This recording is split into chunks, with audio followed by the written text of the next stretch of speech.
The early years of the 20th century also found working people trying to organize for better wages and working conditions. That too had an impact on Denis.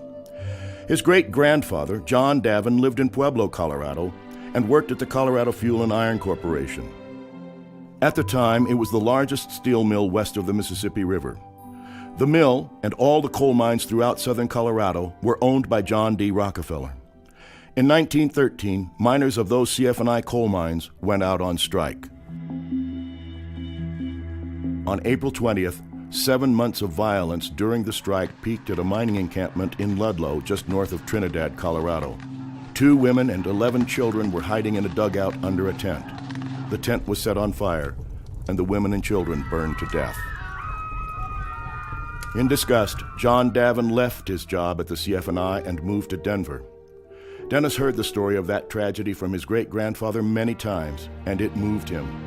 Every year, he makes a pilgrimage to the site of the Ludlow Massacre. His support for working people, the right of workers to collectively bargain, and the need for all working people to be paid a fair living wage has been a hallmark of his political career. That was certainly the case when he was on Denver City Council. Current Councilman Chris Nevitt worked for the policy arm of the Labor Federation back then.